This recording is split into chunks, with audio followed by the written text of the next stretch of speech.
Okay, so I'm just coming in to talk about something. I've noticed a lot of things going on recently, just not even remotely going there completely, but I have noticed there have been some situations on social media, and it brings up a lot of questions. And I'm sure a lot of you out there are going to ask questions, I would think, but um, the problem is that people, I'm not necessarily talking to you, but gosh, it's kind of nerve wracking too, because it also has a lot to do with mental health, and I've been very proactive on mental health, and I've been through experiences between social media and my mental health. So pardon me if I get a little flustered, because the subject is such a deep subject. It's a deep wound for me. And it's something that I might have talked about before, but I can't remember. It's been so long since I've done that.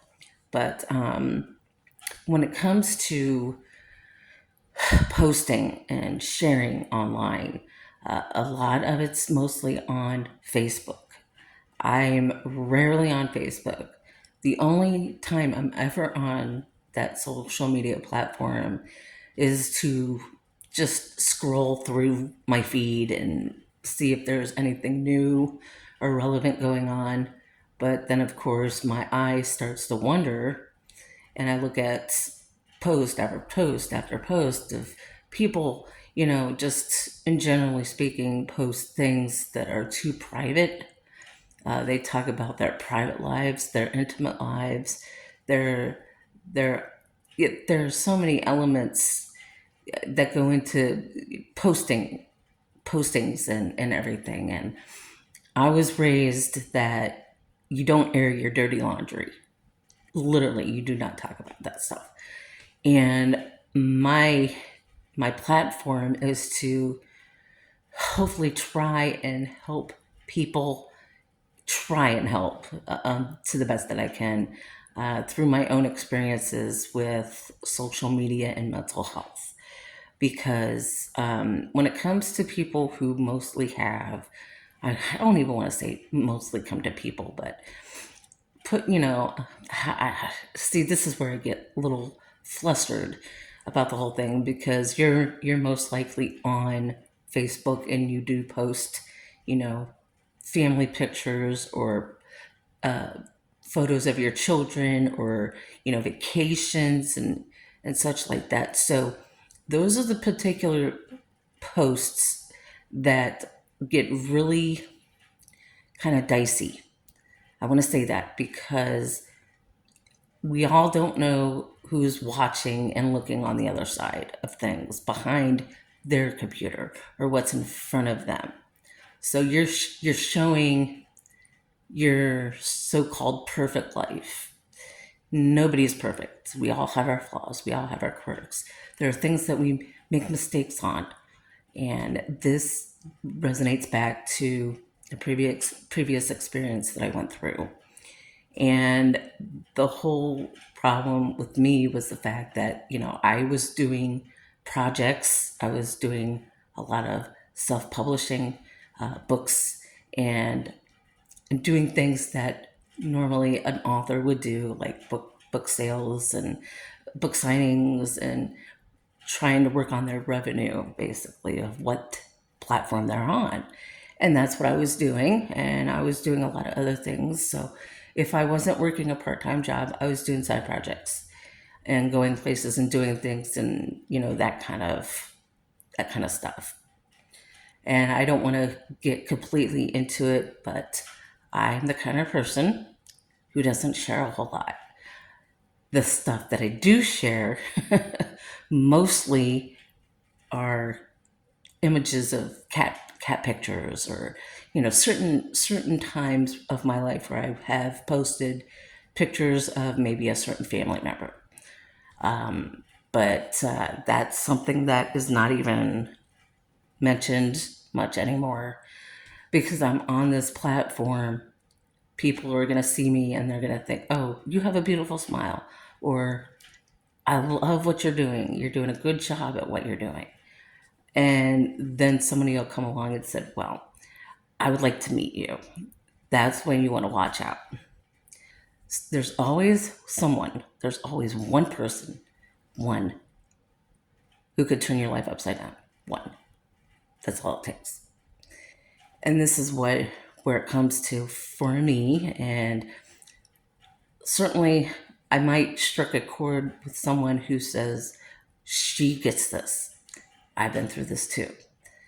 This was quite a while back, but I was in group sessions, group therapy at one time, because I was going and dealing with a number of things in my life at the time, and I have eventually came to the realization that I wanted to talk more about my mother's cancer, her diagnosis, the caregiver in me, and my dad as the caregiver, that we tried so hard for her while she was going through her own physical and mental health.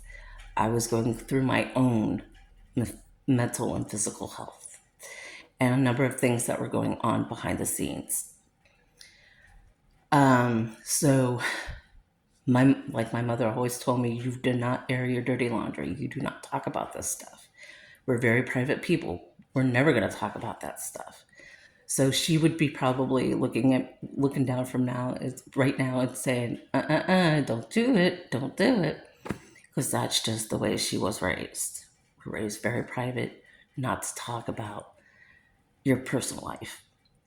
So there's a difference between your private life and your personal life. There are things you can talk about, but then there are things you can't. So there's kind of like that tug of war going on when it comes to social media. What are you posting? How are you posting it? Is someone going to reflect on what you're saying in your post or your pictures or whatever it is? I do know a few people in particular who are very much attention grabbers. They like to seek for attention constantly. They're looking for sympathy from other people who may feel sorry for them. I do know a few people who are like that. And that's where it becomes very risky, especially if you have a family, you are raising your kids. But in today's age, a lot of people aren't doing that.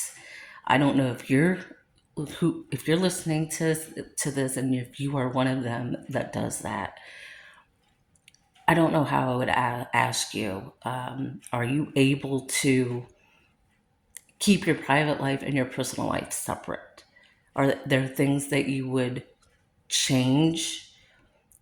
Would there be something that you would get out of it, so to speak? Because I know from a lot of the stories that I've been watching, real life stories, I'm into a lot of crime mysteries, crime stories, real life stories that have actually happened. And when you see someone through a TV screen, it's far different, just as on my screen here. If I could see somebody and I take something away from that and see their pain in their eyes or see how they're feeling emotionally, I pick up on that stuff pretty well. And for me, I feel like, okay, maybe I could talk to this person. Maybe I could get a sense of who they really are. And this, it all comes back around to me in such an unusual way because I'm the kind of person who's very introverted. I like to be at home, but I don't like to be at home. So I hope I'm talking in the way I would like to present this, because this is more of a mental health thing right now, aside from my vlogging that I do. But If you are one of those people who just loves to post and share and, you know, do all these things on a particular social media site like Facebook or Twitter or whatever it is, TikTok, are you getting anything out of it? What is your, oh gosh, I can't even think of the word. It'll come to me eventually, but what are you getting out of it? How do you feel when you're doing this? Is there a particular reason you're doing this? Are you just are you just coasting in life, or you're just, you know, coming up with things that you feel like you need to come up with? I'm really curious. I'm curious because due to a previous experience I went through, and the first time I came out about it, I was very emotionally upset to the point where, okay, maybe I can do something here with this, and hopefully, talk to someone who else has gone through this. And so there are a lot of elements that go on between people who are online and not online. My focus to me is my own mental health, my physical health. I'm going through a lot of stuff physically, I'm going through a lot emotionally and mentally, so it's all playing a part on me. And I don't want that to affect the social media presence of things. If I want to see someone, I want to see them in person. I don't want to see them on a screen. You know, it can be very eye catching, it can be very inspiring or not. So, there are a lot of questions that float around. And I've been thinking about this for the past couple of days now, because when it comes to our own mental health, we need to be more cautious. We need to remind ourselves not to post that particular post, or not to share this particular photo, to protect my family or whoever it is. That's, we have that social responsibility. We have that social responsibility, and I've made mistakes too. I've done it. But, you know, we all have to come to a time in our lives where I shouldn't have, like you think about, oh, I shouldn't have posted that. Or why did I post it? And then all these questions go down in your mind, thinking, why did I do that? There's got to be a reason behind your actions and what you want to convey out of that. Social media has become more and more of a toxic place, but yet there are a lot of positives to it too. And I don't want to dissect it, but there are moments where I have seen people just be very uplifting and very enlightening in their posts or whatever they're going through. That's fine, but think about some of the other things that you're posting or sharing. So there are the good and the bad, and just a bunch of confusion. So if you're going through something like this, I would like to hear from you. And this is not an urgent message or anything, but I would like to hear from you, get your standpoint on this, um, because a lot of things that get posted on Facebook have actually ended up in certain cases that I have watched and go back and watch over again. And I think, okay, what could they have done differently to keep themselves away from that toxicity, basically? What did they gain out of that? Why did they do that? And then they come back, oh, I shouldn't have done that kind of moment. So this is why I'm here, and I wanted to talk about this because it's been weighing heavy on my heart and on my mind. So I'd like to get to know what you folks think about this, and if there's a moment where you're just not sure why you posted what you posted. I'm sure you probably did it for a good reason. I don't know, but I like to encourage people to the best that I can, but also share my experiences a little bit, even though I'm not fully open to it, because there might come some backlash with it. So I just there are things that I just have to keep to myself and whatnot. But I wanted to get your take on how you're feeling and what you're doing to keep yourself socially responsible online.